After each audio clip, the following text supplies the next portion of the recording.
Jonas creation 25 के इस नए एक्सप्लेनर में आपका स्वागत है। आज हम सीधे डाइव इन करने वाले हैं उस फैसिनेटिंग केमिस्ट्री में जो सिर्फ लैब के अंदर नहीं बल्कि ठीक इस वक्त हमारी और आपकी रोजमर्रा की जिंदगी में चल रही है। हम बात कर रहे हैं एसिड्स, बेसिस और सॉल्ट्स की। तो चलिए इस सफ़र की शुरुआत करते हैं और देखते हैं कि ये केमिकल कंपाउंड्स आखिर हमारी दुनिया को आकार कैसे देते हैं। आज के इस एक्सप्लेनर में हम इन 5 टॉपिक्स को कवर करेंगे। एसिड्स और बेसिस की पहचान, उनकी केमिकल रिएक्शंस, आयॉन्स और पीएच स्केल का रहस्य, सॉल्ट्स की साइंस और आखिर में क्रिस्टल्स और प्लास्टर ऑफ पेरिस का स्ट्रक्चर। तो चलिए शुरू करते हैं पहले हिस्से से, एसिड्स और बेसिस की पहचान एक मैक्रोस्कोपिक लेवल पर। अब सबसे बड़ा सवाल यहाँ से शुरू होता है। बचपन से हम सुनते आ रहे हैं कि एसिड्स खट्टे होते हैं और बेसिस कड़वे, राइट? लेकिन क्या लैब में हर केमिकल को चखकर देखना प्रैक्टिकल या सेफ है? Absolutely not. ये तो लिटरली जानलेवा हो सकता है। तो बिना चखे, बिना रिस्क लिए इन्हें सेफली आइडेंटिफाई कैसे किया जाए? इसके लिए हम यूज करते हैं इंडिकेटर्स। इसे आप केमिकल्स के बायोलॉजिकल अलार्म समझ लीजिए, जैसे कि लिटमस जो हमें लाइकेन प्लांट से मिलता है। ये बहुत ही क्लियर सिग्नल देता है। एसिड्स ब्लू लिटमस को रेड कर देते हैं और बेसिस इस रेड लिटमस को वापस ब्लू कर देते हैं। सिंपल है ना?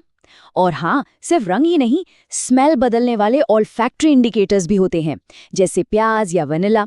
एसिड या बेस टच होते ही इनकी महक पूरी तरह बदल जाती है। आगे बढ़ते हैं दूसरे हिस्से की तरफ, लैब के अंदर इनकी केमिकल रिएक्शंस और प्रॉपर्टीज। इमेजिन कीजिए, आपने डाइल्यूट सल्फ्यूरिक एसिड में जिंक के छोटे छोटे दाने यानी ग्रैन्यूल्स डाल दिए। वहां एक काफी एग्रेसिव रिएक्शन होती है। जिंक क्या करता है, वो एसिड से हाइड्रोजन एटम्स को लिटरली धक्का देकर बाहर निकाल देता है और हाइड्रोजन गैस बनने लगती है। और इस गैस की सबसे बड़ी पहचान क्या है? अगर आप एक जलती हुई मोमबत्ती इसके पास लाएंगे तो ये एक बहुत ही डिस्टिंक्ट पॉप साउंड के साथ जलती है, एकदम क्लियर पॉप आवाज। अब एक और मजेदार 3 स्टेप वाली रिएक्शन देखते हैं, जब एसिड्स किसी मेटल कार्बोनेट से मिलते हैं। पहला स्टेप, दोनों आपस में रिएक्ट करते हैं। दूसरा स्टेप, इस रिएक्शन से बहुत तेजी से कार्बन डाइऑक्साइड गैस निकलती है। और तीसरा और सबसे विजुअली सैटिस्फाइंग स्टेप, जब आप इस गैस को क्लियर लाइम वाटर यानी चूने के पानी से गुजारते हैं तो वो बिल्कुल दूधिया यानी मिल्की वाइट हो जाता है।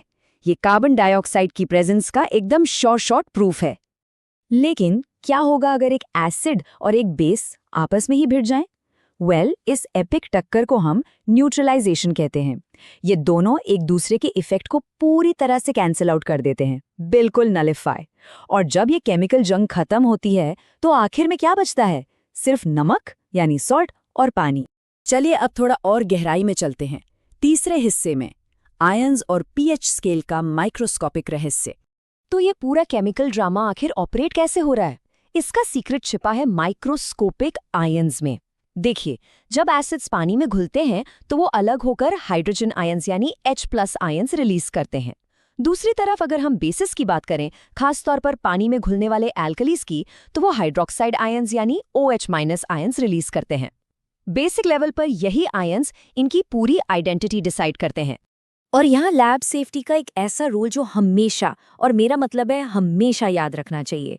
कॉन्सेंट्रेटेड एसिड्स को डाइल्यूट करना एक हाईली एक्सोथर्मिक प्रोसेस है। मतलब इसमें इतनी ज़्यादा हीट निकलती है कि अगर आपने गलती से एसिड में पानी डाल दिया तो मिक्सचर एकदम एक्सप्लोजिव तरीके से उछलकर बाहर आ सकता है और सिवियर बर्न्स दे सकता है। इसीलिए रूल ये है कि हमेशा पानी में एसिड मिलाना चाहिए, वो भी लगातार हिलाते हुए, बहुत धीरे धीरे। इन एसिड्स और बेसिस की पावर को नापने के लिए हमारे पास एक यूनिवर्सल इंडिकेटर है जिसे हम पीएच स्केल कहते हैं। इससे आप इनका केमिकल पावर मीटर समझ लीजिए। ये स्केल 0 से 14 तक जाता है।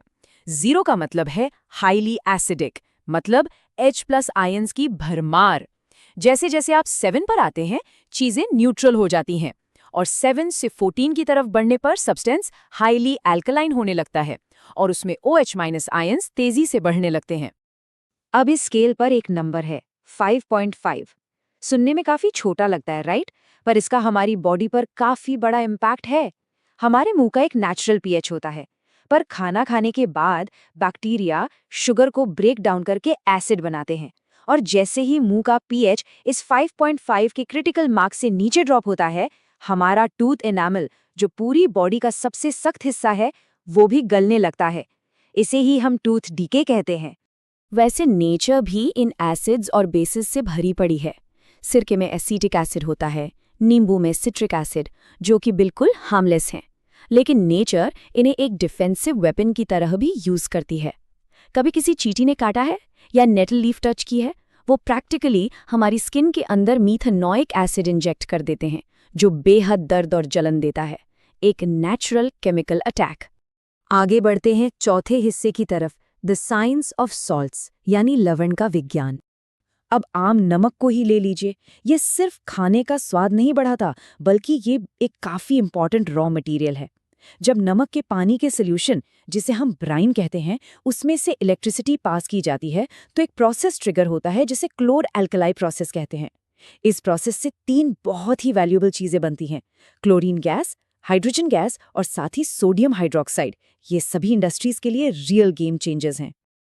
और इसी नमक से एक और सुपर वर्सेटाइल केमिकल बनता है, सोडियम हाइड्रोजन कार्बोनेट। आम भाषा में कहें तो बेकिंग सोडा। ये एक बहुत ही माइल्ड बेस है। हम इसे बेकिंग पाउडर बनाने में यूज करते हैं ताकि केक और ब्रेड एकदम सॉफ्ट और स्पंजी बने। और क्योंकि ये बेसिक नेचर का है, पेट में इंडाइजेशन या एसिडिटी होने पर ये एज एन एंटासिड एक मैजिक की तरह काम करता है। इस बेकिंग सोडा का एक और माइंड ब्लोइंग यूज देखिए, सोडा एसिड फायर एक्सटिंग्विशर्स में। जब आग लगती है और हम उस एक्सटिंग्विशर की बॉटल को टिल्ट करते हैं, तो अंदर रखा डाइल्यूट सल्फ्यूरिक एसिड सीधे इस बेकिंग सोडा से रिएक्ट कर जाता है। रिजल्ट, एकदम से ढेर सारी कार्बन डाइऑक्साइड गैस बाहर निकलती है, जो आग को इंस्टेंटली बुझा देती है। और अब आते हैं हमारे आखिरी और सबसे इंटरेस्टिंग हिस्से पर, क्रिस्टल्स और प्लास्टर ऑफ पेरिस के अंदर छिपा हुआ पानी।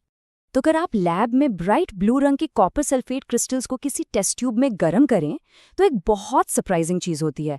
उनका वो सुंदर नीला रंग अचानक गायब हो जाता है और वो बिल्कुल सफेद पड़ जाते हैं। और अगर आप ध्यान से टेस्ट ट्यूब के किनारों पर देखेंगे, तो वहां आपको पानी की बूंदें दिखाई देंगी। अब सवाल यह है कि बिल्कुल सूखे दिखने वाले इन क्रिस्टल्स में ये पानी आया कहाँ से? इस फिनोमिनन को साइंस की भाषा में वाटर ऑफ क्रिस्टलाइजेशन कहते हैं।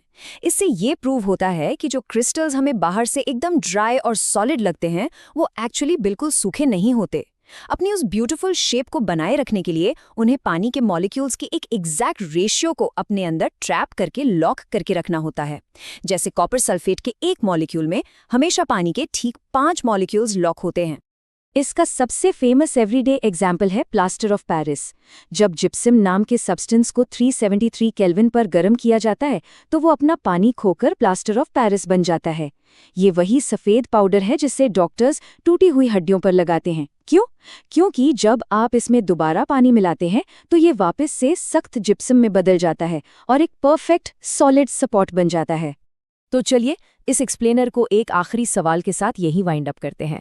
अगर एक बिल्कुल ड्राई सॉलिड दिखने वाला क्रिस्टल अपने अंदर सीक्रेटली पानी की इतनी एग्जैक्ट मात्रा छुपा कर रख सकता है, तो जरा सोचिए इस मटेरियल दुनिया में और ऐसे कितने इनविजिबल माइक्रोस्कोपिक रहस्य हैं जो ठीक हमारी आंखों के सामने हैं पर हमें दिखते नहीं। हमारे आसपास की केमिस्ट्री सच में हैरातों से भरी हुई है। जोनस क्रिएशन 25 के इस सफर में हमारे साथ जुड़े रहने के लिए बहुत बहुत शुक्रिया।